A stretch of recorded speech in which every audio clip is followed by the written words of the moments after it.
Segundo nós.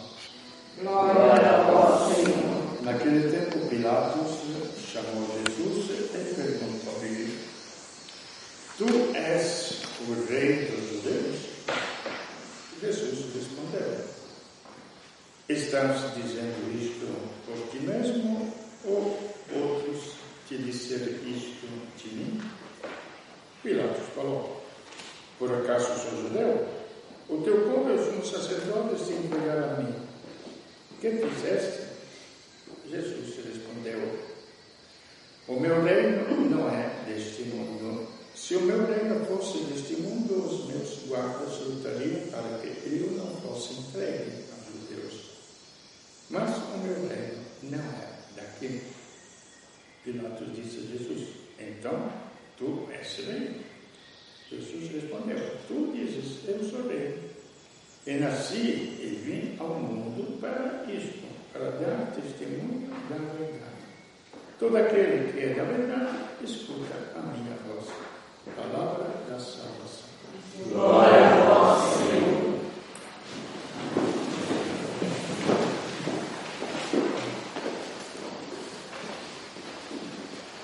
Talvez a gente tenha que rever um pouquinho o nosso cristianismo ou a nossa maneira de ver aquilo que a gente chama de fé cristã. O que quer dizer fé cristã? A fé neste homem que se chama Jesus Cristo. Só. Depois, daí em diante, tem todas as consequências. Quem era este Jesus Cristo? Então, Pilatos pergunta: Tu és rei? Eu sou. Mas que rei mais gozado? Vai ser flagelado, destruído, coroado de espinho, escoraçado pelo povo, renegado pelos próprios discípulos, Judas, pior ainda Pedro. É um pouco difícil compreender um rei. Mas porque ele tinha que sofrer? Não é o sofrimento. O sofrimento tem que ter uma lógica. De outra forma, é pura loucura. Ninguém vai entrar numa UTI, ninguém vai ficar numa cama, fazer uma cirurgia, se não tem uma perspectiva de vida, não é?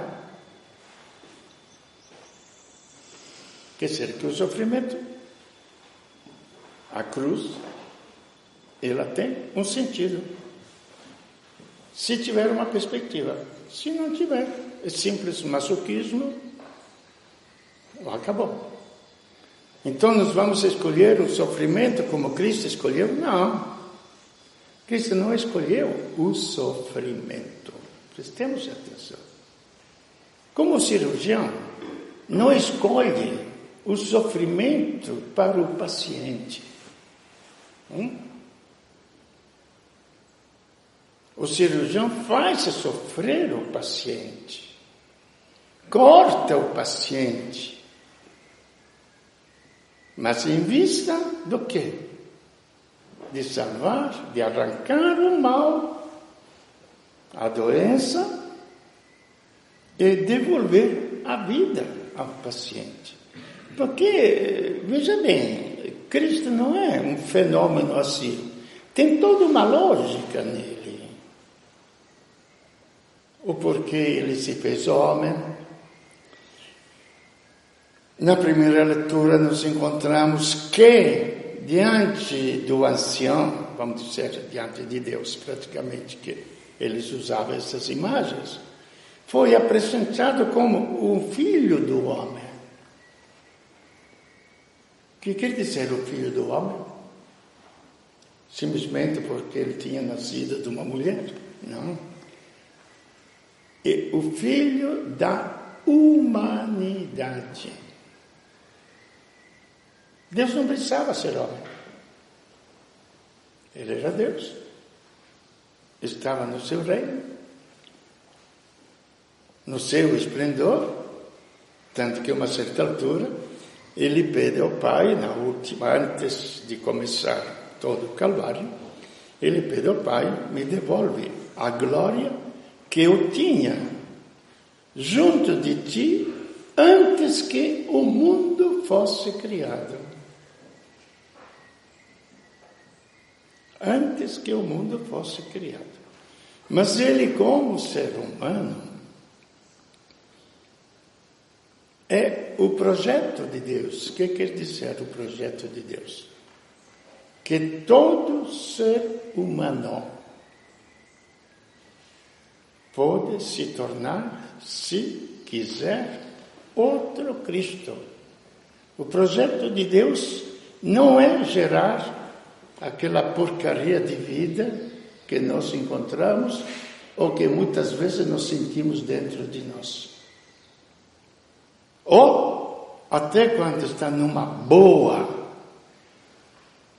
a vida, sabe o que eu defino? Quando está numa boa, nada mais do que uma criança que não trabalha, não estuda, mas fica empinando pipa. Que boa vida, é? A gente acha que corre tudo bem, simplesmente não sabe que está só empinando pipa. De que ele nunca passará do estágio de criança. Nunca se tornará adulto. Nunca vai amadurecer como pessoa. Nunca vai aprender nada. Isto quando não tiver percalços, dores, doenças, aí por diante. Porque quando Deus pensou no ser humano, Ele disse claramente, se acreditarmos em Deus, se depois quisermos acreditar que nós somos descendentes de macacos ou de peixes, aí por diante, cada um está livre de pensar o que quiser da sua própria vida, né? Eu quero pensar que a vida humana, começando pela minha, começando pela de meus pais, de meus irmãos e de outros, dos meus amigos, seja uma vida um pouquinho mais do que uma simples herança de macacos. E Deus, no comecinho, Ele falou, claro, vou fazer o ser humano a minha imagem e semelhança. Agora, você não faz a imagem e semelhança como uma pintura, porque a pintura, um quadro, é uma coisa morta. Hoje em dia, com todo esse selfie, você sabia que esse selfie já tinha antigamente, não? Não sabia? Selfie agora dos telefones. Antigamente já tinha. Qual era? Não? Autorretrato dos pintores. Eles ficavam na frente do espelho e... Vocês não sabem nada. Tem um monte de quadros de autorretrato de pintores famosos, não? Era o selfie. Hoje facilitou tudo, então não precisa nem ser artista para fazer o seu autorretrato, não? Então, não é isso a imagem de Deus. Porque a imagem é uma coisa morta. A imagem de Deus quer dizer, vou fazer o ser humano com o meu DNA. Vou enxertar nesse ser que chamamos ser humano o meu DNA, a minha semente. É por isso que o Verbo, no comecinho do Evangelho, encontramos isto. O Verbo, que era o próprio Deus, se enxertou num corpo humano. É difícil de entender isso quando nós falamos que o Verbo se fez carne. Foi Maria que criou humanamente. Verdadeiro Deus, nós falamos, é verdadeiro homem. Então, este aqui não é um self, não. Eu sou criatura humana.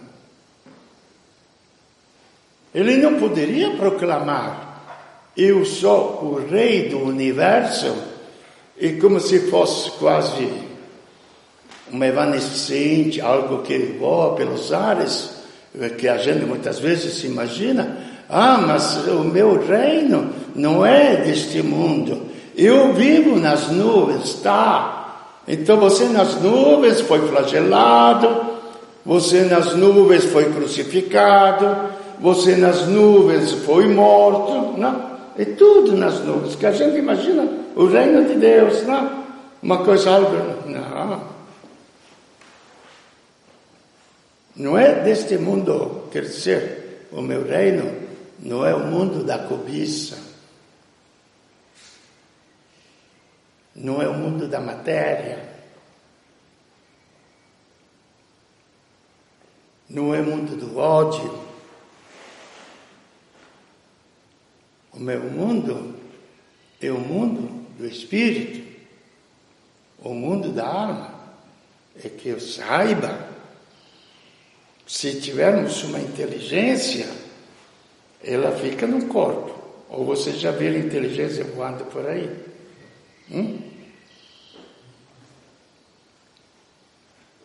Ela está dentro de um corpo material, a inteligência, não? Se nós falarmos de uma alma, ele está dentro de uma pessoa. Não tem as almas do purgatório pedindo esmolas por aí, ou pedindo refrigério, como fizeram tantos quadros e pinturas nas igrejas, não. Não existe. Não dá para existir. Não pode existir uma inteligência sem um cérebro material. Não pode existir uma alma sem um corpo material. Mas ela é uma realidade dentro do corpo material. Então é como a inteligência, prestemos bem atenção, anima todos os meus movimentos do corpo. Eu já outras vezes falei e insisto, se eu tiver um AVC, o que acontece? Pegou-se Schumacher, não é? O corpo dele é inteirinho. Está vivo, vegetando. Mas quem andava a 350 km por hora não consegue dar nenhum passo. O que está faltando para ele? A conexão entre a sua parte espiritual, que é a inteligência, para coordenar e movimentar o seu corpo.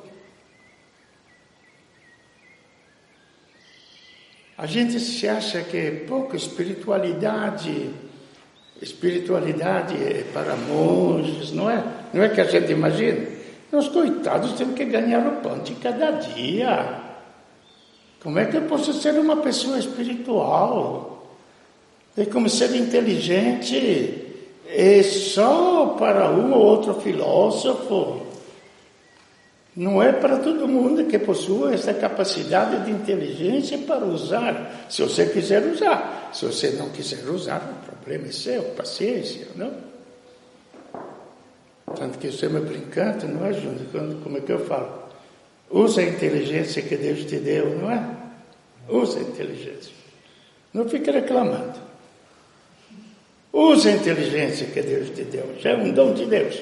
Use-a bem. Não crie fantasias. E além disso, Ele nos deu esta possibilidade de alcançar níveis mais altos de conhecimento que através da alma. Nós não poderíamos alcançar os níveis do conhecimento dos livros, da ciência, se não tivéssemos a inteligência. E nós não podíamos alcançar, não poderíamos nunca alcançar Deus se não tivéssemos esta possibilidade que está dentro da alma. Então ele é rei Deste mundo? Não, mas está neste mundo. Porque a alma está neste mundo. Então, o que é que impede a nossa alma? Isto para compreender, porque ele, para reinar sobre a terra, ele tem que reinar na parte espiritual do ser humano, tem que reinar aqui, ele tem que ser o rei, o dono. Não pode ser a minha cobiça o dono de mim. Não pode ser o meu ódio o dono de mim. E quando eu falo isso, você sabe bem o que é isso, não é? Não pode ser a minha inveja o dono de mim. Não pode ser a minha raiva o dono de mim.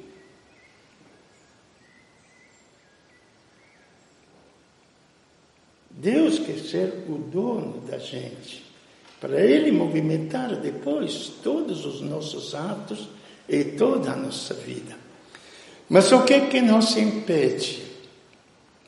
Você pode ter uma inteligência brilhantíssima, né?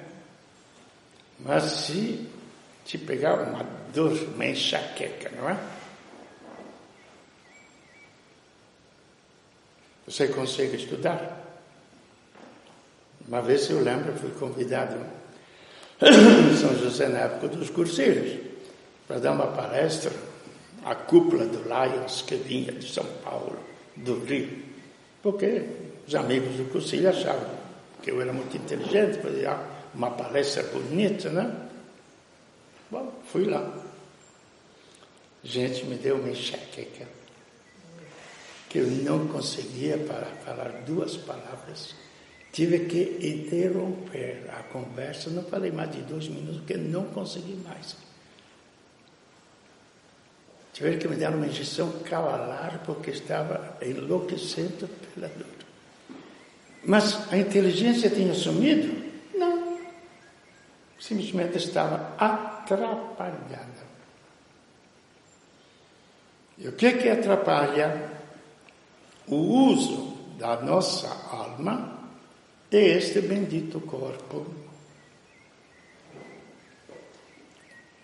que São Paulo chama o corpo de pecado? Não é este corpo só físico, não? É o corpo psíquico, o corpo dos desejos, o corpo espiritual, o corpo da cobiça. Isso aqui é tudo corpo, não é? São braços, pernas, barriga e cabeça assim. Não. É nele que o pecado atingiu. O pecado não atingiu a alma. Preste bem atenção. Tem um canto que fala na adoração pelas almas mais pecadoras, não é? Já ouviram? A alma não peca.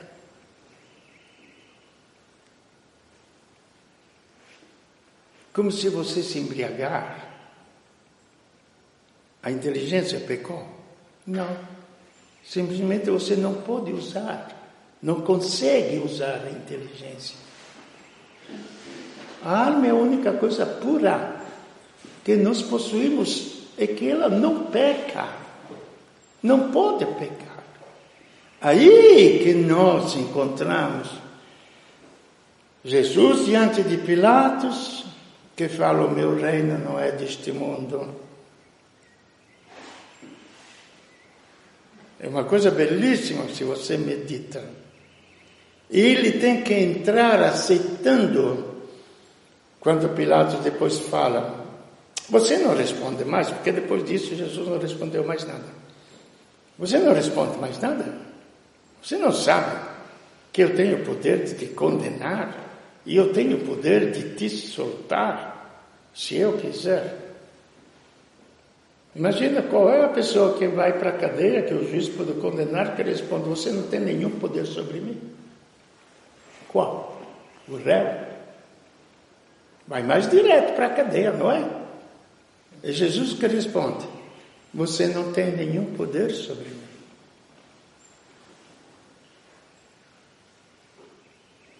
A não ser o poder que Deus se deu. Ele não fala de Deus. daquele que te deu o poder. Porque eu fui que me entreguei. Não foram vocês que me prenderam. Fui eu que me entreguei. Mas por quê? Porque ele assumiu sobre si os males da humanidade, esta doença que nos chamamos pecado. Ele carregou isto sobre a cruz. Tanto que, se nós olharmos na cruz, bem claro, é o único momento em que ele está unido a nós. Mesmo que a gente nem pense de estar unido a Cristo. Porque naquele instante, que eu queira, que você queira, que você queira, que os outros queiram, ele assumiu sobre si todas as nossas angústias. Quando ele fala, meu Deus, por que me abandonaste? São aqueles nossos pequenos momentos, nunca aconteceu com vocês? Não aguento mais. Meu Deus, me acude. Nunca aconteceu. Ou acontece só comigo isso? Vocês não são seres humanos, vocês são todos anjinhos, não é? Naqueles momentos, ele assumiu. Por isso que ele falou, meu Deus, por que me abandonaste? Porque ele não tinha pecado. Então não podia ter aqueles momentos. Mas como ele assumiu realmente o pecado da humanidade toda, é lógico. Como é que pode assumir? Eu vou explicar um pouquinho, tentar de explicar um pouquinho. Se eu bater o pé, a perna ou a mão, ela dói? Por que dói? Porque ela é que dói ou porque está ligada a uma outra coisa espiritual? Por que dói? Elisete. Se não estiver ligada ao cérebro, ela não dói. E assim nós, como corpo de Cristo, a humanidade toda, é maravilhoso, gente, se pensar nisso, é maravilhoso para ver como ele entra na vida da gente. Nós, como corpo de Cristo, somos ligados à alma dele.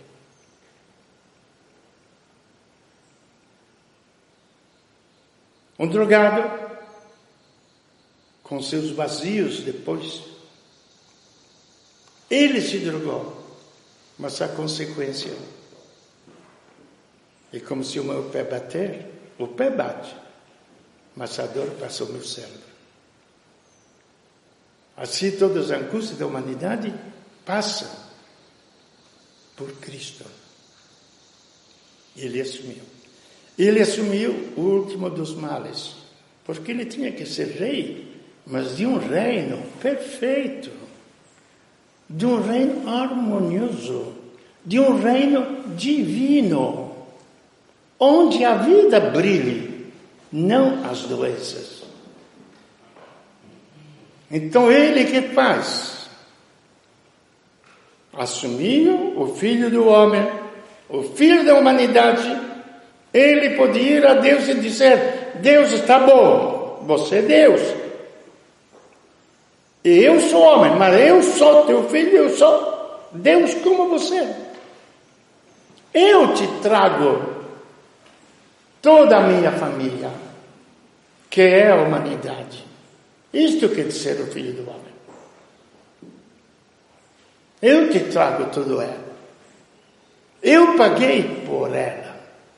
Eu assumi o que ela devia, ou as consequências dos males deles, eliminei estes males na cruz. Aí que nós encontramos o sentido por que Cristo escolheu a cruz. É uma escolha livre e consciente. Sem a cruz não haveria a redenção. Quando eu tive infarto, eu fiz cateterismo.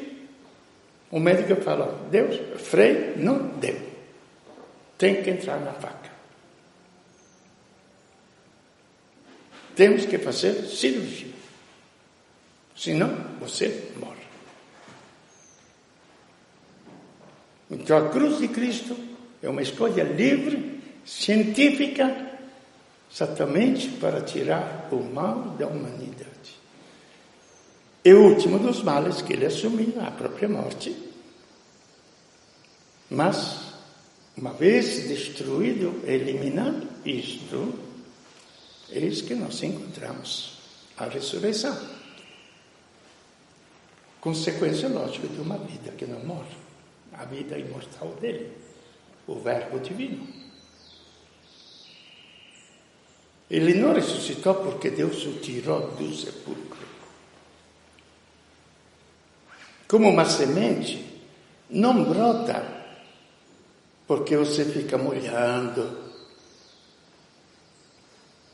Pode semear uma pedra, pode molhar, colocar adubo, colocar esterco, o tempo que quiser. A terra mais fértil do mundo não vai brotar, porque dentro dela não tem vida. Em Cristo, porém, havia a vida eterna, que era o Verbo divino. Eis então que ele brotou de novo. Eu sou a nova vida. Eis que a conclusão depois. Ele vai a seu Pai para lhe entregar este reino novo que ele pagou-nos somente, resgatou-nos somente, mas que ele criou um novo reino cristão. Eis porque falei no comecinho, se você quer se definir cristão ou muçulmano, não porque, como o povo fala, não precisa ter um Deus, portanto adiante. Que existe um Deus ou não existe um Deus, tanto faz, viu, gente? Agora, se um Deus vem pegar a minha vida, fazer parte da minha vida, vem pagar as minhas dívidas, vem eliminar-me, acho que muda um pouquinho o relacionamento meu com Ele. Eis porque se fala Rei do Universo. Ele é Senhor do universo todo. Como por Ele foram criadas todas as coisas. Ele é o princípio de todas as coisas. Assim também, todas as coisas, até a terra, foi criada em função dele. É a sua casa. O universo é a sua casa. Nós o deixamos um pouquinho nos cantinhos das igrejas, etc. Problema nosso. Mas o universo é a sua casa. Então, esta festa do universo, que termina o ciclo, no próximo domingo, nós já vamos falar da preparação da vinda desse rei que vai salvar o universo aí, a preparação do Natal, não? Do nascimento de Cristo. E essa é a mensagem de hoje, porque Ele é Rei do Universo. O meu reino não é deste mundo, claro. Mas o meu reino está neste mundo, porque é o Verbo de Deus. Eu, Deus, me fiz homem, me tornei o Filho do homem.